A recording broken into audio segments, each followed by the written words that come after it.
El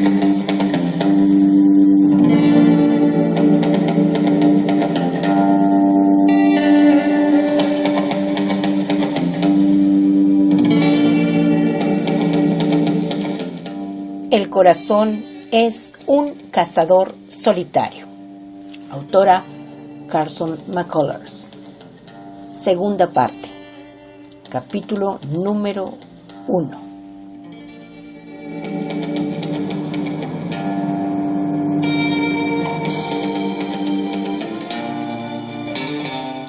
Aquel verano era muy diferente de todo lo que podía recordar Mick. No sucedía nada especial que ella pudiera describirse a sí misma con palabras o pensamientos. Pero percibía una sensación de cambio.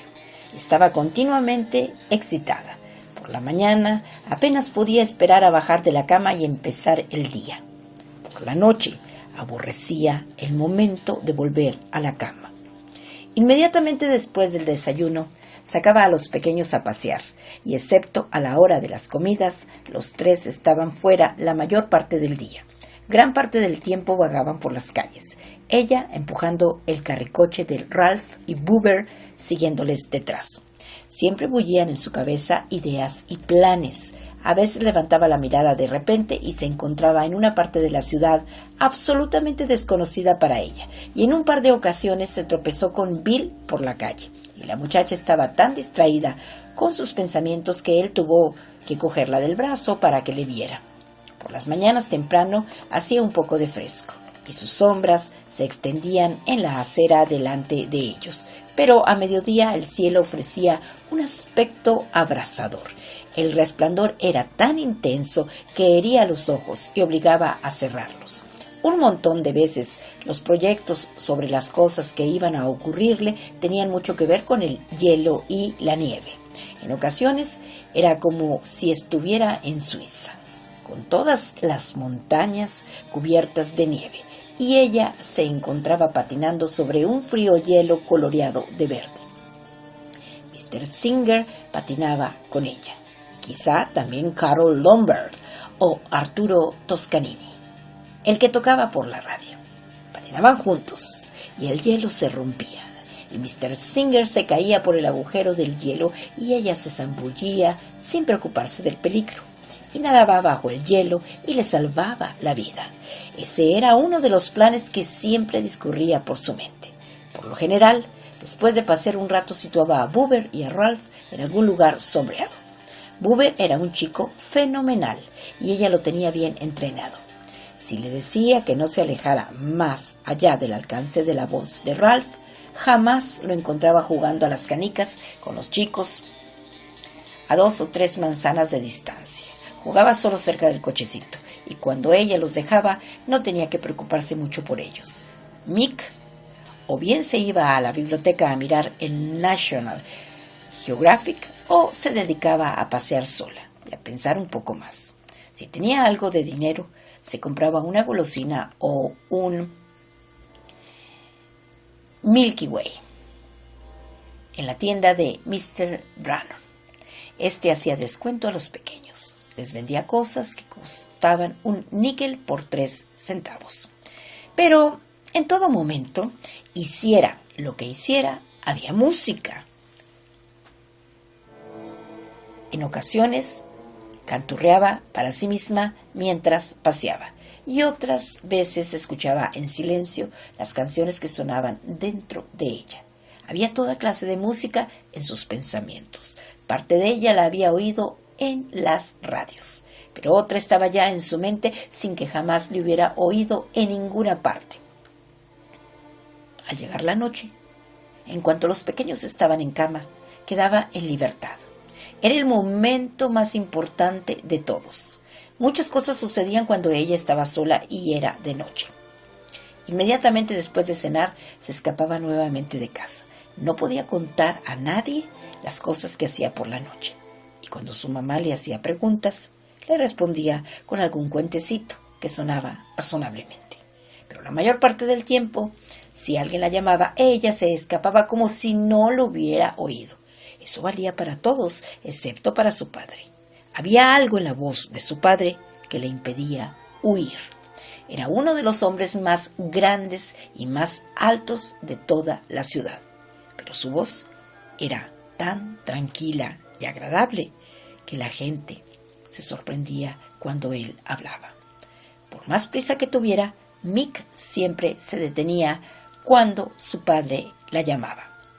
Aquel verano se dio cuenta de algo sobre su padre que no había observado antes. Hasta entonces nunca había pensado en él como una persona real, distinta de las demás. Muchas veces él la llamaba. Mick acudía a la habitación delantera donde él trabajaba y se quedaba con él unos minutos. Pero mientras le escuchaba, su mente no pensaba en las cosas que él le decía. Entonces, una noche, de repente descubrió a su padre. No ocurrió nada extraordinario aquella vez, y ella no sabía qué era lo que había hecho comprender. Ella no sabía qué era lo que la había hecho comprender. Después de eso se sintió mayor y le pareció que conocía a su padre mejor que a cualquier otra persona en el mundo. Fue una noche de finales de agosto y ella tenía mucha prisa. Tenía que estar de vuelta a las 9. Y no faltaba mucho para esa hora. Su padre la llamó y ella acudió a la habitación delantera. Estaba sentado, desplomado casi, sobre su banco de trabajo. Por alguna razón, nunca parecía natural verle allí, hasta el día en que sufrió su accidente, el año anterior. Había trabajado de pintor y carpintero. Cada mañana, antes de romper el día, salía de casa con su mono y estaba fuera todo el día. Luego, por las noches, arreglaba relojes como trabajo extra.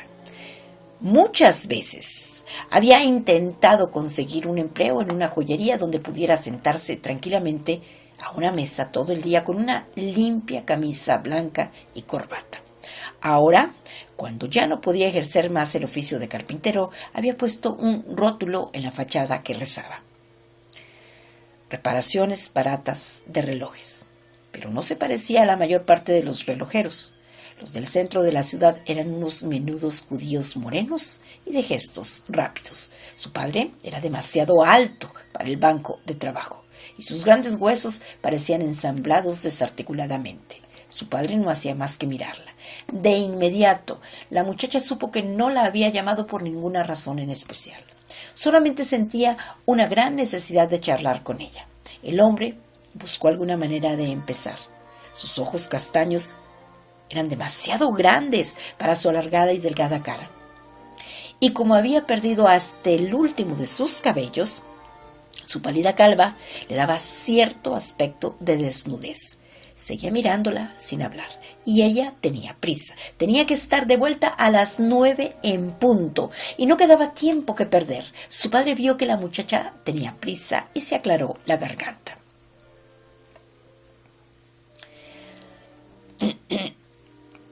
«Tengo algo para ti», dijo.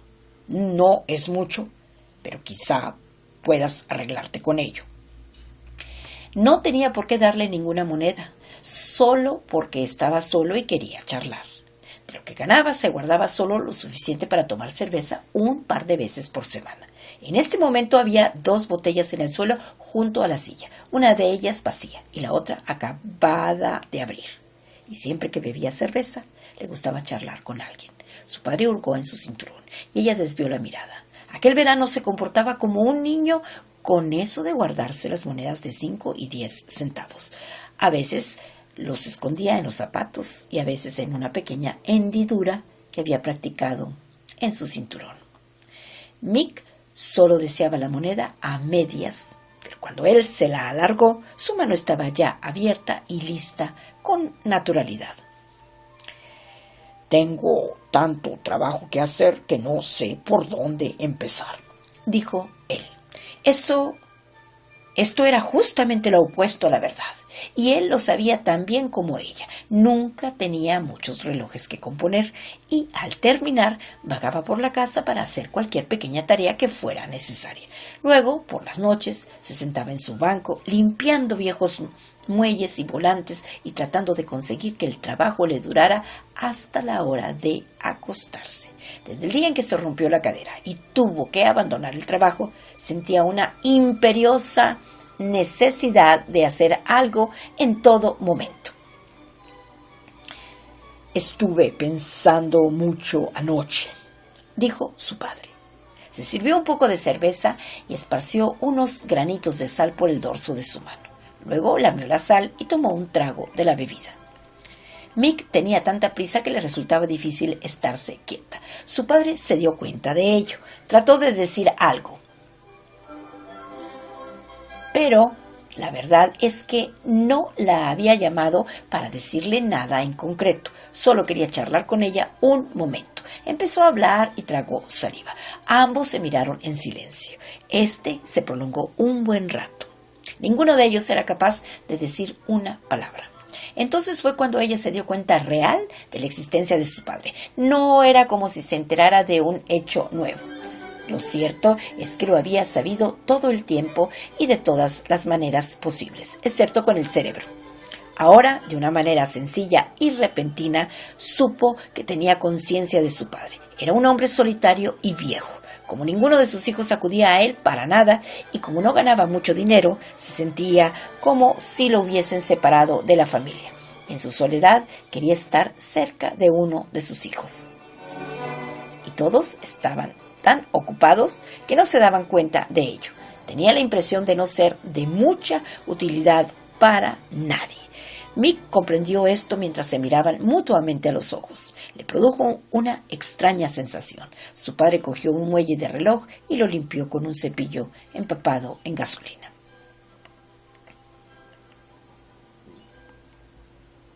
Sé que tienes prisa. Te llamé solo para decirte hola.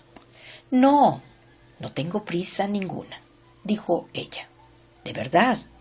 Aquella noche Mick se sentó en una silla junto a su banco y charlaron un rato. Él habló de cuentas y de gastos y de cómo habrían sido las cosas de haber actuado él de manera diferente.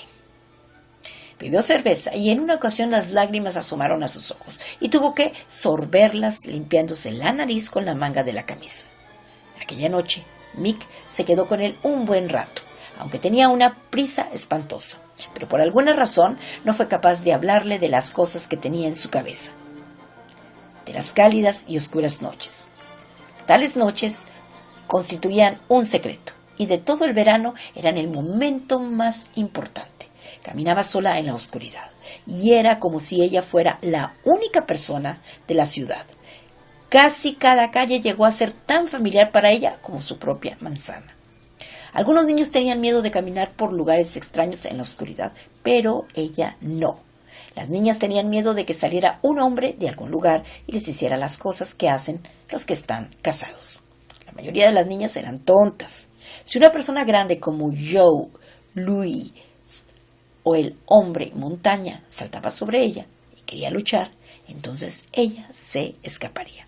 Pero si se trataba de alguien que pesara solo 9 kilos más que ella, le daría un buen puñetazo y seguiría su camino.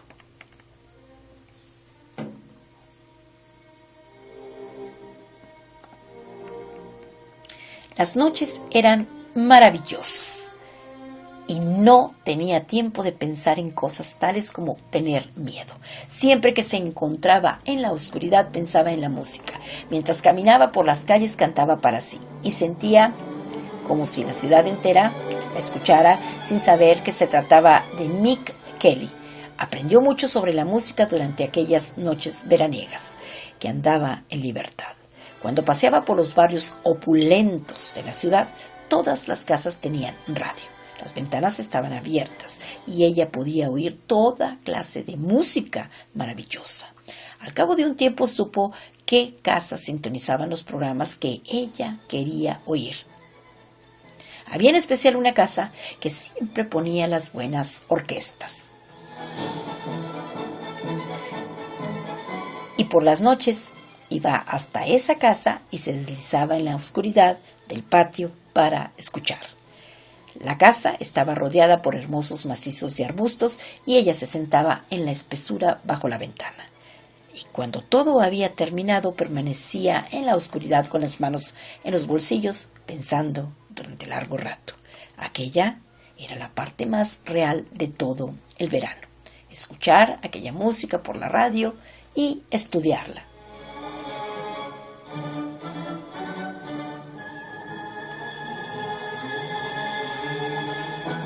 «Cierra la puerta, señor», dijo Mick. Buber era afilado como una zarza.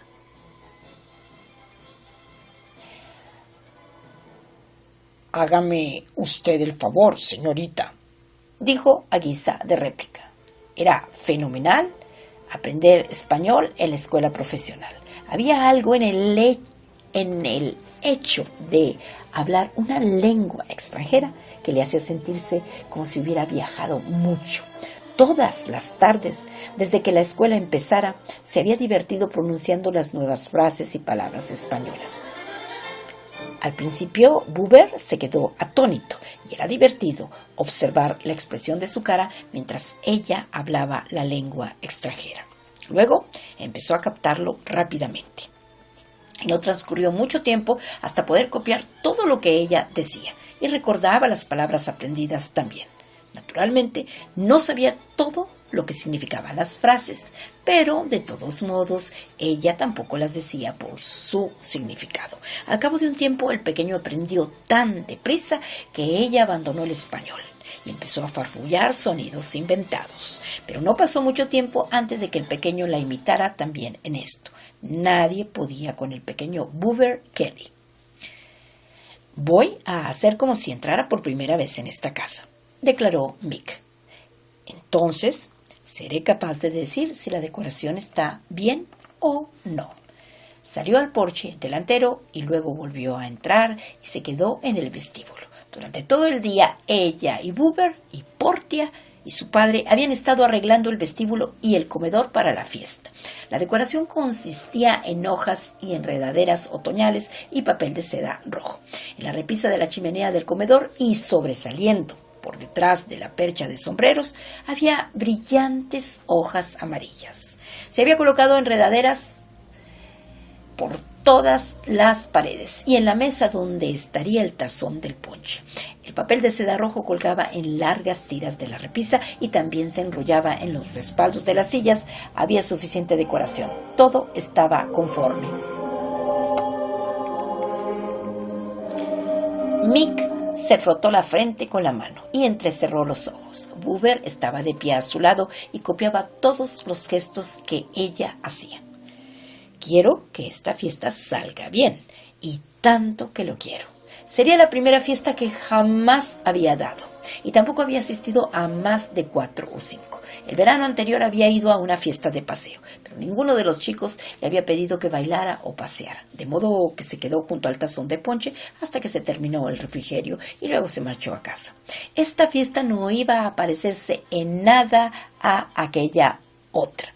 Dentro de pocas horas empezarían a llegar los invitados y comenzaría el follón. Era difícil recordar cómo se le había ocurrido esta fiesta. La idea le vino poco después de empezar las clases en la escuela profesional. La escuela secundaria era fenomenal.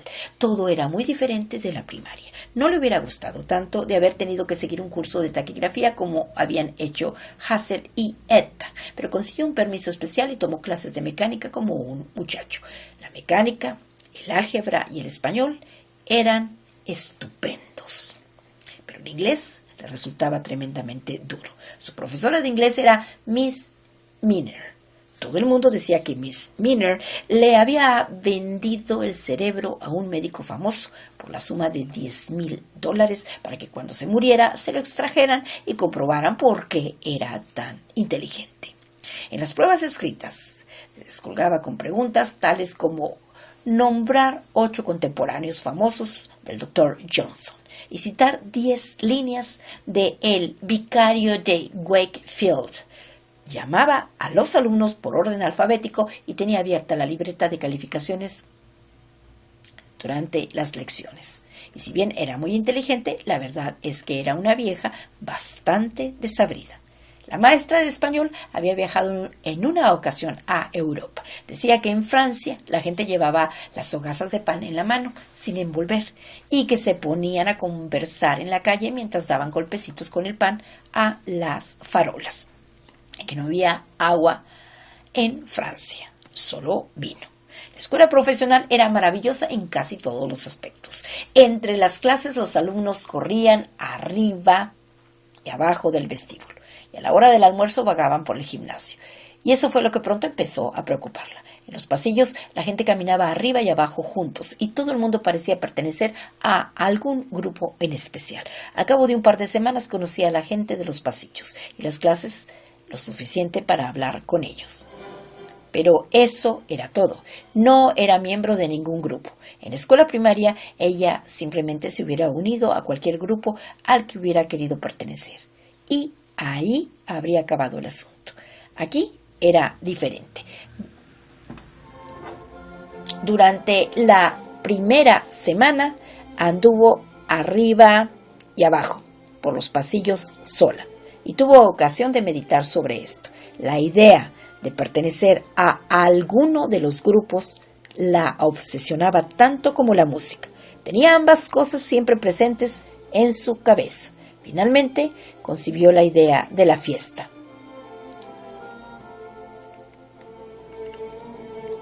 Pero se mostró estricta con las invitaciones. Nada de niños de la escuela primaria y nadie por debajo de los 12 años. Solo invitaba a gente entre los 13 y los 15. Invitaba a los que conocía lo suficiente para hablar con ellos en el pasillo. Y cuando no conocía su nombre trataba de averiguarlo. A los que tenían teléfono lo hizo por teléfono.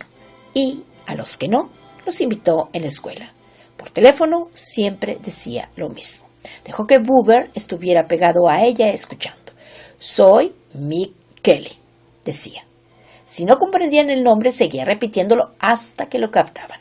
Voy a dar una fiesta, paseo, a las 8 de la noche del sábado y te invito. Vivo en el 103 de Ford Street, apartamento A. Eso del apartamento A sonaba fenomenal por teléfono. Casi todo el mundo respondía que iría encantado. Un par de muchachos toscos intentaron mostrarse sábelo-todos y le hicieron repetir el nombre varias veces. Uno de ellos quiso hacerse el listo y dijo: no te conozco.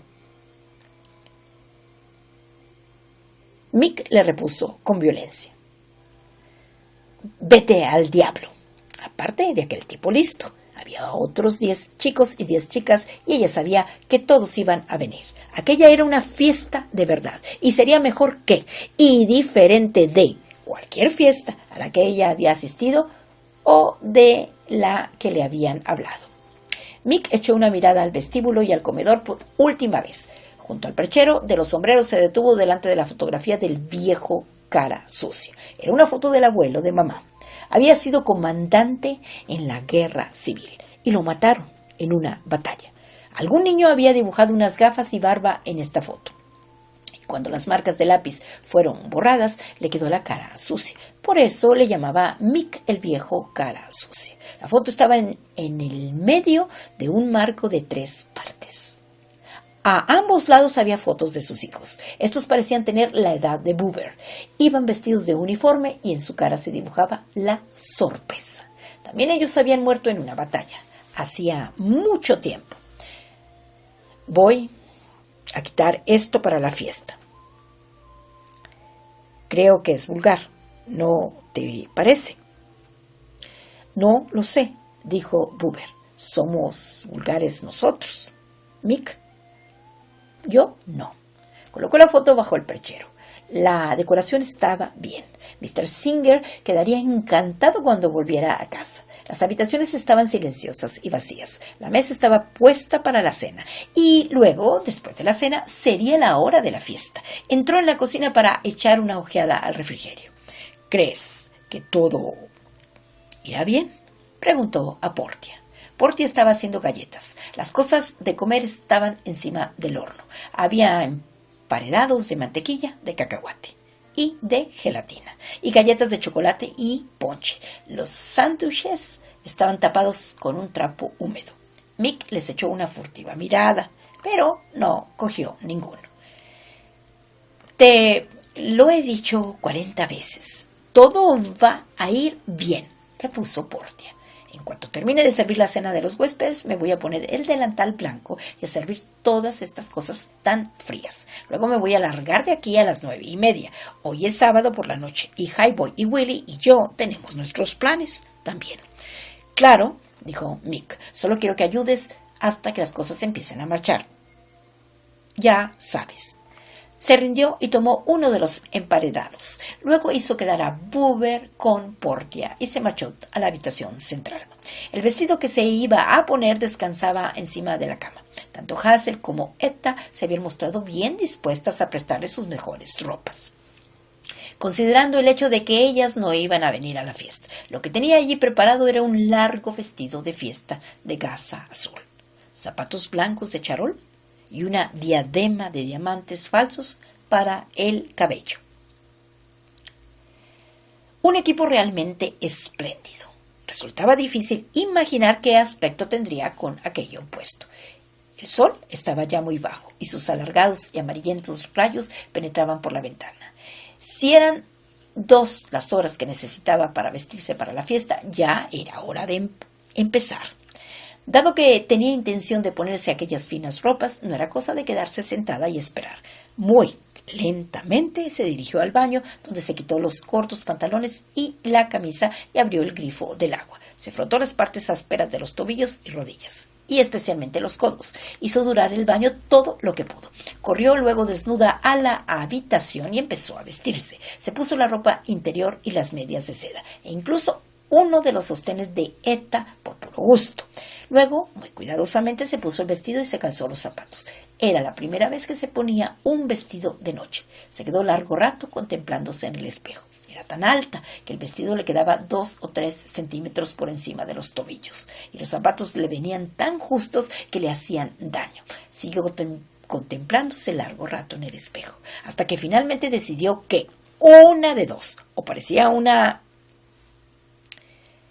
nena o estaba muy hermosa. Una cosa o la otra. Se peinó el cabello de 6 maneras diferentes. Los remolinos constituían un pequeño problema, así que se humedeció el flequillo y se hizo 3 bucles. Por último, se encasquetó la diadema y se maquilló y pintó los labios generosamente. Al terminar, levantó la barbilla y entrecerró los ojos como una estrella de cine. Lentamente volvió la cabeza hacia un lado y hacia el otro.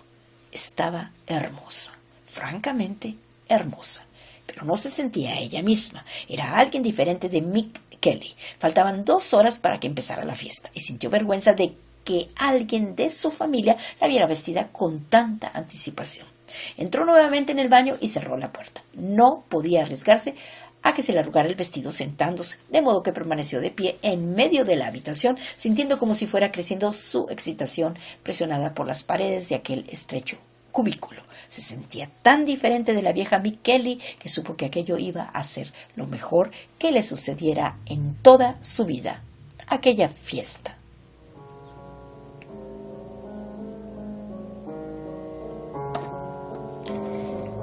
¡Yupi! El ponche.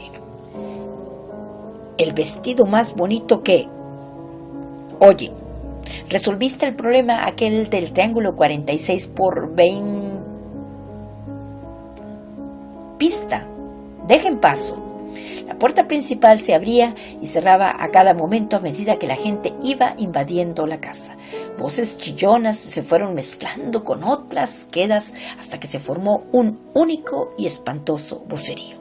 Las chicas formaron grupos aparte, con largos y hermosos vestidos de noche, y los muchachos con sus limpios pantalones de drill o uniformes del cuerpo de entrenamiento de oficiales de la reserva, o sus nuevos y oscuros trajes, iban de un lado para otro sin rumbo fijo. Había tanta conmoción que Mick no era capaz de distinguir por separado ninguna cara o persona. Estaba de pie junto a la percha de los sombreros y contemplaba la fiesta en conjunto. Que todo el mundo coja su tarjeta para el paseo y empiece a firmar. Al principio había demasiado ruido en la habitación para que nadie oyera y prestara atención. Los chicos se apiñaban de tal forma junto a la ponchera que no se podía ver la mesa ni las enredaderas. Solo la cara de su padre emergía por encima de las cabezas de los muchachos, sonriendo y sirviendo el ponche en los pequeños vasos de papel. En una silla de la percha, a su lado, había un tarro de caramelos y 2 pañuelos. Un par de chicas se habían pensado que era su cumpleaños y ella les había dado las gracias y desenvuelto los regalos sin aclararles que no cumplía los 14 hasta dentro de 8 meses. Todo el mundo iba tan limpio y bien vestido como ella. Y olían bien. Los muchachos llevaban el pelo húmedo y liso, atiborrado de fijador. Las chicas, con sus largos y coloreados vestidos, permanecían juntas y formaban un brillante ramillete de flores. El comienzo estaba siendo maravilloso. A juzgar por él, la fiesta iba a ser un éxito. Soy, en parte irlandesa, escocesa y francesa. Yo tengo sangre alemana. Mick gritó lo de las tarjetas de paseo una vez más antes de dirigirse al comedor. Pronto empezó a acudir la gente procedente del vestíbulo. Todo el mundo tomó una tarjeta de paseo y se dispusieron en grupos junto a las paredes de la habitación. Ahora era cuando comenzaba todo de verdad. De repente y de una forma muy extraña se produjo el silencio. Los muchachos formaban juntos a un lado de la habitación y las chicas estaban al otro lado frente a ellos. Por alguna razón, todo el mundo había dejado de hacer ruido a la vez. Los chicos sostenían sus tarjetas y miraban a las chicas, y la habitación estaba silenciosa. Ninguno de los muchachos inició la petición de paseo como era lógico que hiciera. El espantoso silencio fue empeorando, y Mick no había asistido a suficientes fiestas para saber qué debía hacer ahora. Entonces los muchachos empezaron a darse golpecitos mutuamente y a charlar. Las chicas soltaban risitas tontas, pero aunque no miraban a los muchachos, fácilmente podía decirse que su única preocupación era si iban a tener éxito o no aquella noche. El terrible silencio se había esfumado, pero había dejado paso a un asustado nerviosismo.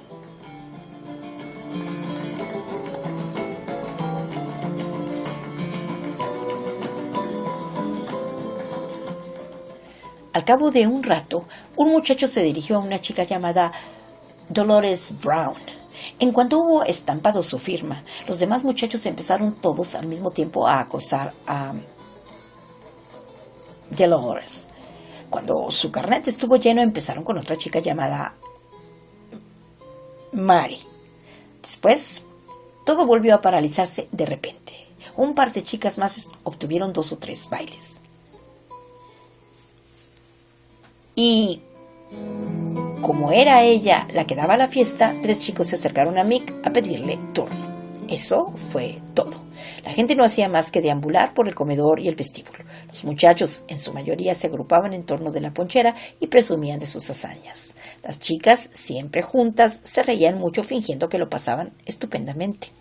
Los muchachos pensaban en las chicas y éstas en los muchachos. Pero de todo esto solo se derivaba una extraña sensación en el ambiente. Fue entonces cuando Mick empezó a reparar en Harry Minowitz. Este vivía en la casa de al lado y ella le conocía de toda la vida, aunque era 2 años mayor. Mick había crecido más deprisa y durante el verano solían pelear en la parcela de césped que había en la calle. Harry era un muchacho judío, pero no lo parecía. Tenía el cabello color castaño claro y lacio. Aquella noche se había vestido muy pulcramente y a su llegada había colgado del perchero un sombrero panamá de hombre con una pluma. No fueron sus ropas lo que llamó la atención de Mick. Era algo que había cambiado en su rostro, porque hoy no llevaba las gafas de concha que siempre usaba. Tenía un orzuelo en un ojo, lo que le obligaba a levantar la cabeza de lado como un pájaro para poder ver. Con sus largas y delgadas manos no dejaba de tocarse el orzuelo como si le doliera. Al pedir el ponche, casi le metió el vaso de papel a su papá en la cara. Mick se dio cuenta de que el muchacho necesitaba sus gafas desesperadamente. Estaba nervioso y continuamente tropezaba con la gente. No le pidió pasear a ninguna chica excepto a ella. Y eso porque se trataba de su fiesta. Ya se había bebido todo el ponche. Su papá tenía miedo de que eso la avergonzara, de modo que él y su mamá se habían ido a la cocina a preparar un poco de limonada. Algunos chicos habían salido al porche y a la acera. Mick se alegró de salir al fresco aire de la noche. En contraste con aquella cálida y brillante casa, podía oler el nuevo otoño en la oscuridad. Entonces descubrió algo imprevisto.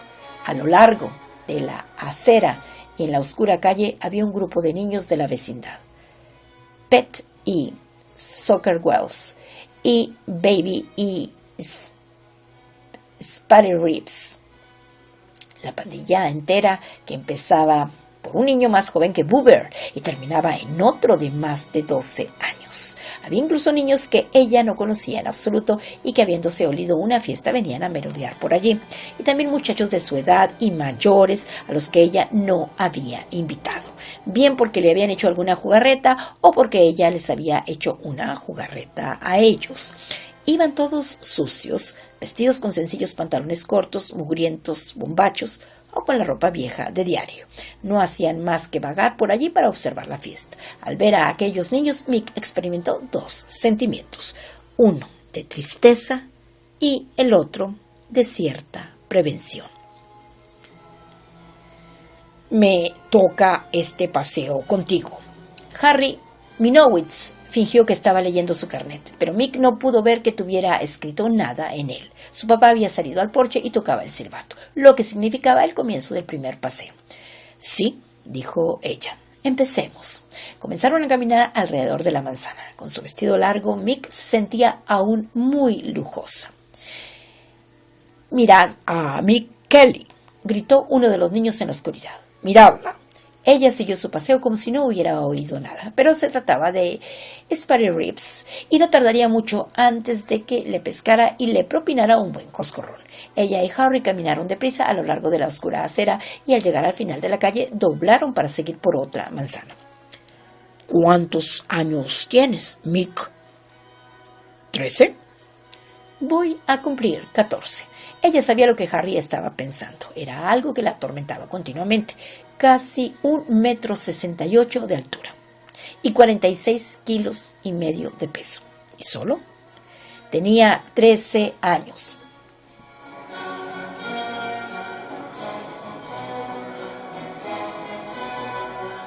Casi todos los chicos de la fiesta eran unos enanos a su lado, excepto Harry, el cual solo medía 5 centímetros menos. Ningún muchacho quería pasear con una chica que le aventajara tanto en altura, pero quizá los cigarrillos la ayudaran a impedir el crecimiento. En el último año he crecido 8 centímetros, dijo Mick. Una vez vi en un circo a una mujer que medía 2,70 m, pero tú probablemente no crecerás tanto. Harry se detuvo junto a un oscuro arbusto de mirto. No había nadie a la vista. Sacó algo de su bolsillo y empezó a juguetear con ello. Mick se inclinó para ver. Se trataba de las gafas de Harry y éste las estaba limpiando con un pañuelo. Perdóname, dijo él. Luego se puso las gafas y ella le pudo oír cómo lanzaba un profundo suspiro.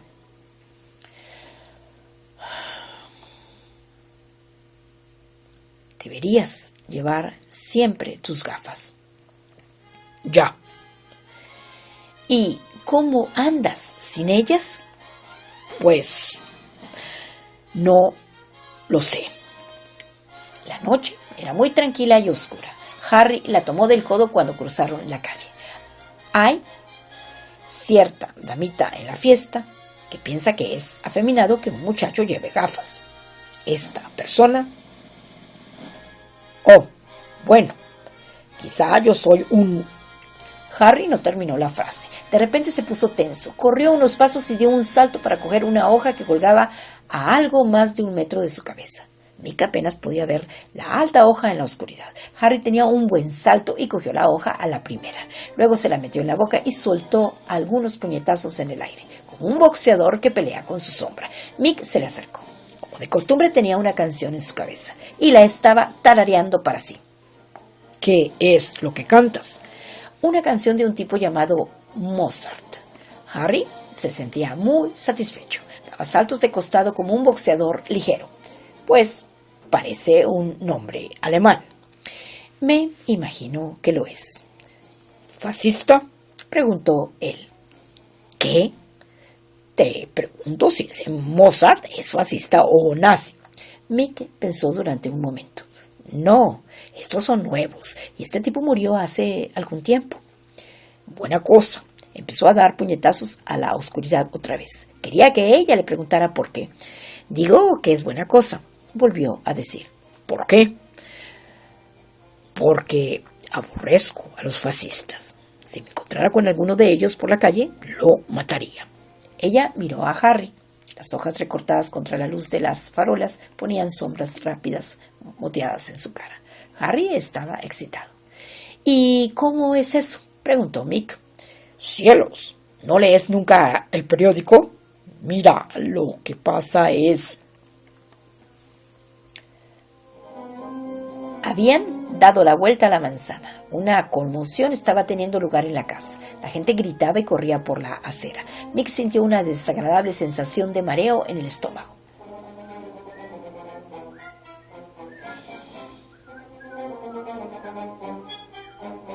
No tenemos tiempo de que lo explique a menos que volvamos a pasear alrededor de la manzana. No tengo ningún inconveniente en decirte por qué aborrezco a los fascistas. Me gustaría contártelo.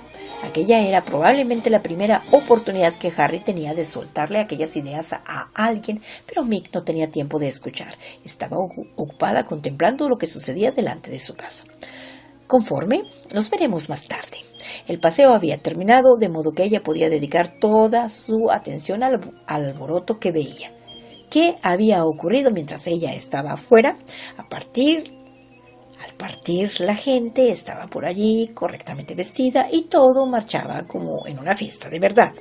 Ahora, al cabo de solo 5 minutos, el lugar parecía más bien una casa de locos. Mientras estaba afuera, aquellos niños habían salido de la oscuridad y se habían introducido en la fiesta. ¡Qué cara dura tenían! Allí seguía Pet Wells saliendo por la puerta principal con un vaso de ponche en la mano. Bramaban, corrían y se mezclaban con los invitados, con sus viejos y holgados pantalones y su ropa de diario. Baby Wilson estaba armando alboroto en el porche. Y Baby no tenía más que 4 años. Cualquiera podía ver que aquella niña debía estar en la cama a estas horas, al igual que Boober. Pero lo que hacía era bajar por los escalones, uno cada vez, sosteniendo el ponche encima de la cabeza. No había ninguna razón para que estuviera en la fiesta. Mr. Brown era su tío y ella podía conseguir caramelos y refrescos gratis en su tienda siempre que quisiera.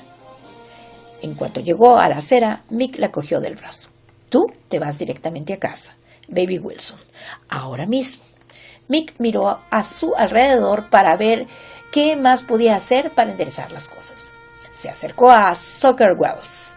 Este se encontraba algo más lejos, en una zona oscura de la acera, sosteniendo su taza de ponche y mirando a todo el mundo con aspecto soñoliento. Sucker tenía 7 años y llevaba pantalones cortos. No llevaba zapatos e iba desnudo de cintura para arriba.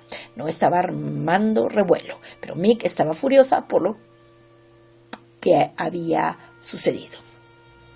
Agarró a Sucker por los hombros y empezó a sacudirlo. Al principio el pequeño apretó las mandíbulas, pero al cabo de un momento sus dientes empezaron a castañetear.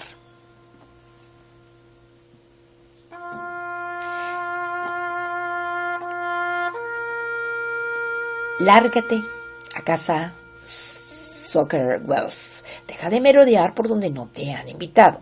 Cuando le soltó, Soccer se arregló las asentaderas del pantalón y caminó lentamente calle abajo. Pero no regresó a casa. Mick vio cómo al llegar a la esquina se sentaba en el bordillo y contemplaba la fiesta desde donde creía que ella no podía verle. Durante un momento, Mick se alegró de haberse librado de Soccer, pero luego, inmediatamente, tuvo un sentimiento de pena y pensó en hacerle volver. Los mayores eran los que lo estaban echando todo a perder. Verdaderos granujas eran, y con la peor caradura que jamás había visto. Se bebían los refrescos y echaban a perder la fiesta con toda aquella conmoción. Se atropellaban junto a la puerta y gritaban y se daban puñetazos entre sí. Se dirigió hacia Pet Wells porque era el peor de todos. El muchacho llevaba su casco de fútbol y con él daba cabezazos a la gente. Tenía algo más de 14 años, pero seguía atascado en el 7º grado. Se acercó a él, pero era demasiado mayor para sacudirlo como a Soccer. Cuando le dijo que se fuera a su casa, él se limitó a bailotear un poco y hacer como si fuera a embestirla. He estado en 6 estados diferentes: Florida, Alabama, hecho de malla de plata con una banda. La fiesta estaba arruinada. Todo el mundo hablaba a la vez. Los invitados de la escuela profesional se mezclaban con la banda formada por los vecinos. Chicos y chicas seguían en grupos separados.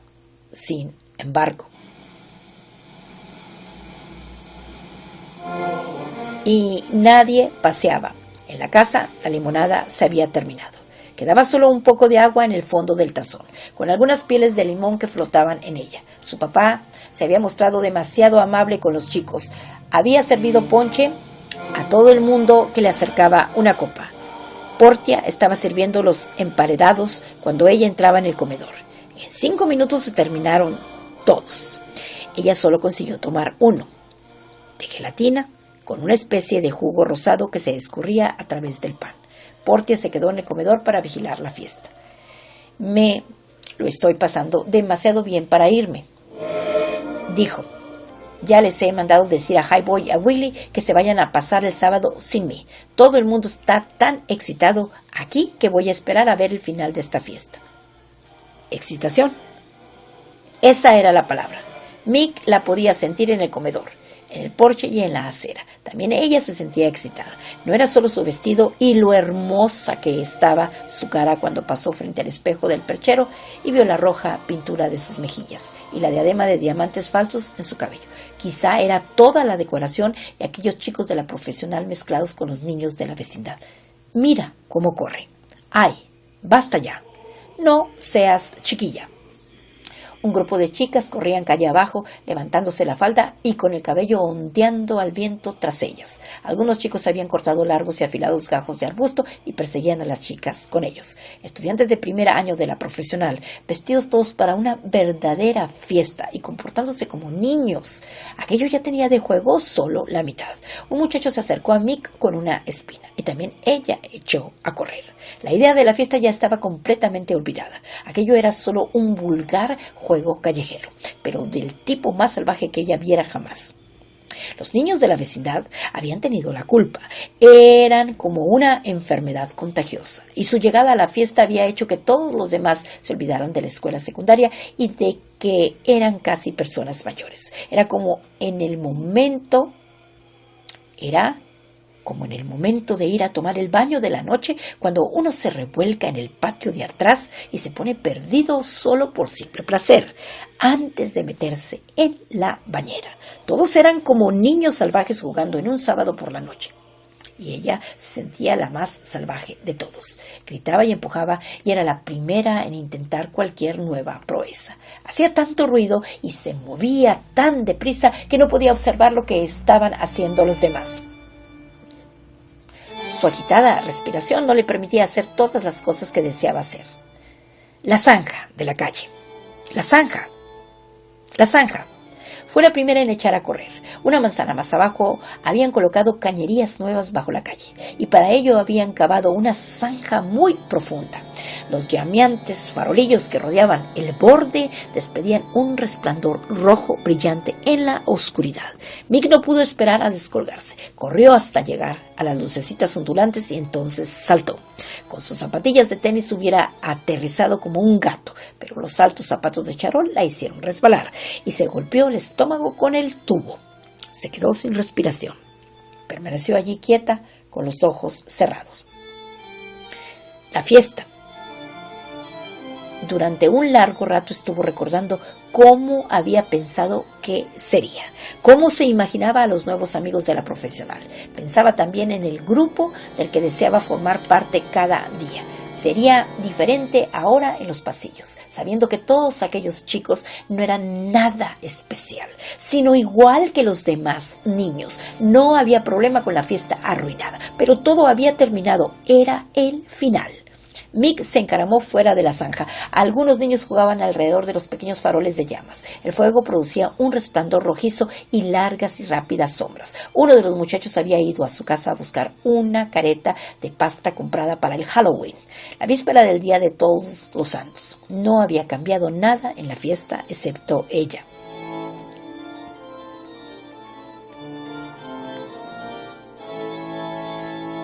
Volvió a casa lentamente. Al pasar frente a los niños no les dirigió la palabra, ni les miró. La decoración del vestíbulo estaba arrancada y la casa parecía vacía porque todo el mundo había salido al exterior. Se metió en el baño y se quitó el vestido azul de noche. Tenía el dobladillo roto y lo dobló de manera que no se viera el lugar rasgado. La diadema de diamantes falsos se había perdido en algún lugar. Sus viejos shorts y la camisa yacían en el suelo en el mismo lugar que los dejara. Se los puso. Era demasiado mayor para llevar shorts después de aquello. Nunca más, después de esta noche, nunca más.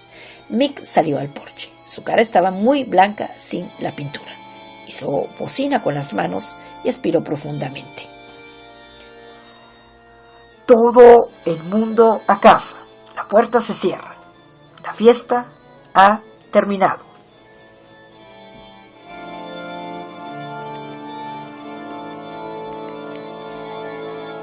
En la tranquila, secreta noche, se encontró sola nuevamente. No era tarde. Amarillos rectángulos de luz brillaban en las ventanas de las casas a lo largo de la calle. Caminó lentamente, con las manos en los bolsillos y la cabeza ladeada. Durante mucho rato estuvo andando sin darse cuenta de la dirección que llevaba. Entonces las casas se fueron distanciando y empezaron a aparecer patios con grandes árboles y negros arbustos. Echó una mirada a su alrededor y se dio cuenta de que estaba cerca de aquella casa a donde había ido tantas veces en el verano. Sus pies la habían llevado hasta allí sin saberlo siquiera. Al llegar a la casa aguardó un momento hasta asegurarse de que ninguna persona podía verla. Entonces se introdujo en el patio lateral. La radio estaba encendida, como de costumbre. Durante un segundo se quedó junto a la ventana y contempló a la gente del interior. El hombre calvo y la mujer de cabello gris estaban jugando a las cartas en una mesa. Mick se sentó en el suelo. Aquel era un lugar estupendo y secreto. La rodeaban espesos cedros, de modo que estaba completamente oculta y sola. El programa de radio no era bueno esa noche.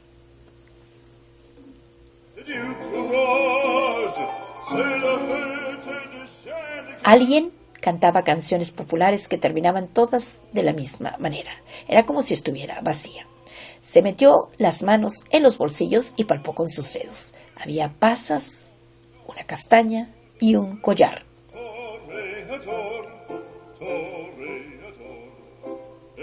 Además de un cigarrillo y cerillas. Encendió el cigarrillo y se rodeó las rodillas con los brazos. Era como si estuviera tan vacía que ni siquiera experimentara una sensación o un pensamiento. Un programa sucedía al otro y todos eran malos, pero no le importaba de manera especial. Fumó y cogió un puñado de hierba. Al cabo de un rato empezó a hablar un nuevo presentador. Mencionó a Beethoven, Había leído algo en la biblioteca sobre este músico. Su nombre se escribía con doble E y era alemán como Mozart. Durante su vida habló una lengua extranjera y vivió en un país extranjero, como a ella le gustaría hacer.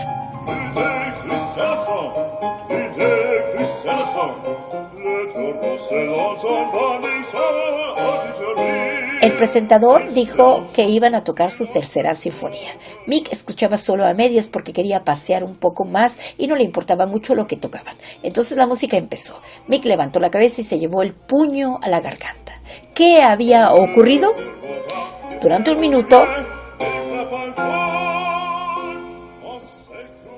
minuto, la obertura se balanceó de un extremo al otro, como un paseo o una marcha, como Dios pavoneándose en la noche. Su exterior se heló de repente y solo aquella primera parte de la música mantuvo su calor en corazón.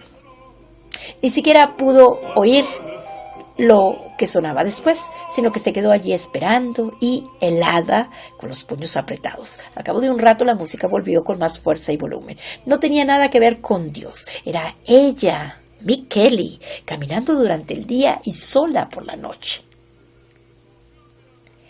Bajo el ardiente sol y en la oscuridad con todos sus proyectos y sentimientos, la música era ella, de verdad. No era capaz de escuchar tan atentamente para oírla toda. La música hervía en su interior. ¿Qué hacer? Aferrarse a ciertas partes maravillosas y pensar en ellas para no olvidarlas más tarde. O soltarlo todo y escuchar cada parte que viniera sin pensar ni tratar de recordar. Dios mío, el mundo entero era esta música y ella no era capaz de escucharla con suficiente firmeza. Entonces, finalmente volvió a sonar la música de la obertura con todos los diferentes instrumentos agrupados, haciendo sonar cada nota como un puño apretado, duro, que le golpeaba el corazón. Y la primera parte terminó. Aquella música no duraba mucho tiempo, ni poco. No tenía nada que ver con el tiempo que transcurría. Mick permanecía sentada con los brazos rodeando fuertemente sus rodillas, mordiendo con dureza sus aladas rodillas. Quizás llevaba escuchando solo 5 minutos o medianoche. La segunda parte tenía matices oscuros. Era una marcha lenta, no triste, sino como si el mundo entero estuviera muerto y negro y no sirviera de nada pensar cómo era antes. Uno de aquellos instrumentos parecidos al cuerno tocaba una melodía triste y argentina. Entonces la música se tornó colérica y con un fondo de excitación. Y finalmente retornó la marcha sombría. Pero quizá fue la última parte de la sinfonía, la música que más la cautivó. Era alegre y como si las personas más grandes del mundo corrieran y saltaran en la más absoluta libertad. Una música maravillosa, como aquella podía representar la peor herida que se pudiera padecer. Aquella sinfonía era el mundo entero y ella era demasiado pequeña para escucharla.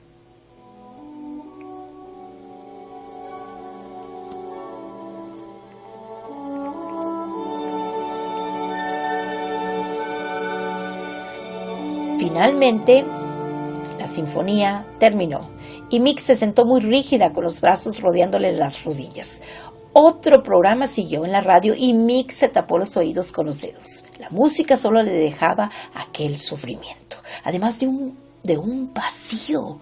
No podía recordar nada de la sinfonía, ni siquiera las últimas notas. Trató de recordar, pero ningún sonido acudió a su mente. Ahora que todo había terminado, solo quedaba su corazón como un conejillo y aquel terrible dolor. Se apagaron la radio y las luces de la casa. La noche era muy oscura. De pronto Mick empezó a golpearse el muslo con los puños. Golpeaba el mismo músculo con toda su fuerza hasta que le corrieron las lágrimas por su cara. Pero no podía experimentar el dolor con toda su fuerza. Las piedras de debajo del arbusto eran afiladas. Agarró un puñado de ellas y empezó a frotarse con ellas arriba y abajo en el mismo sitio hasta que tuvo su mano ensangrentada. Entonces se dejó caer de espaldas sobre el suelo y permaneció allí contemplando la noche. Con aquel terrible dolor en su pierna, se sintió mejor. Allí estaba echada flácidamente sobre la húmeda hierba y al cabo de un rato su respiración adoptó un ritmo más lento y desahogado.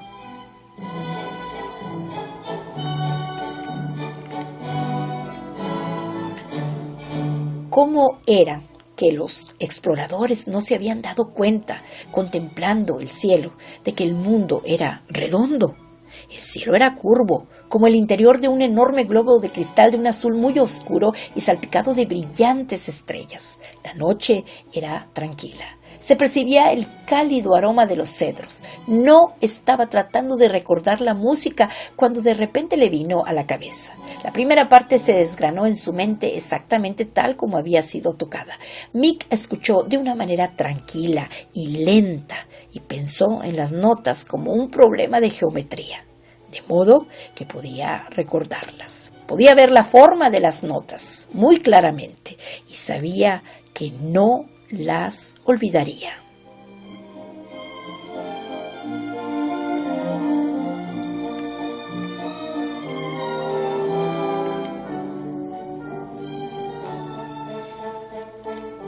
Ahora se sentía bien.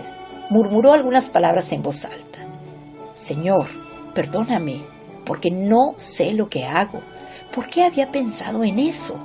Todo el mundo en los últimos años sabía que no había ningún Dios. Cuando pensaba en él solía imaginarse que Dios era Mr. Singer con una larga y blanca sábana envolviéndole. Dios era el silencio. Quizá por eso se lo había recordado. Dijo nuevamente las palabras tal como se las diría a Mr. Singer. Dios, perdóname porque no sé lo que hago. Esta parte de la música era hermosa y clara.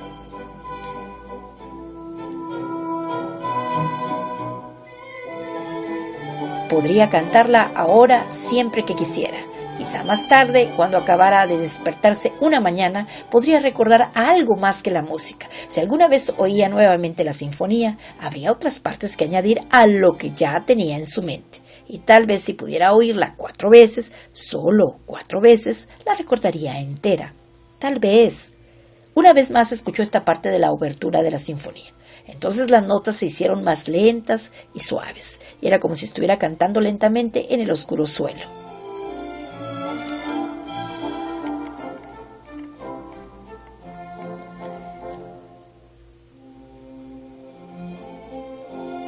Mick se despertó con un sobresalto. El aire se había vuelto frío y mientras se despertaba de su sueño, soñaba que su hermana Etta le estaba quitando toda la ropa de la cama. «Déjame una manta», trató de decir. Entonces abrió los ojos. El cielo era muy negro y todas las estrellas habían desaparecido. La hierba estaba húmeda. Se levantó con prisa porque su papá estaría preocupado. Entonces recordó la música. No podía decir si era medianoche o las 3 de la mañana, de manera que empezó a correr hacia su casa. El aire olía a otoño. La música sonaba con fuerza y con rapidez en su mente, mientras ella corría cada vez más velozmente por las aceras que conducían a la manzana donde ella vivía.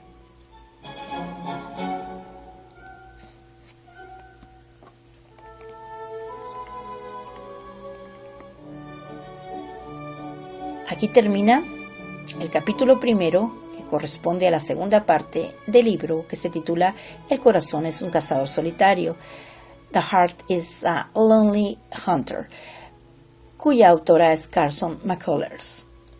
Es la 1:20 de la tarde y hoy es un bonito sábado fresco, 16 de enero del 2021.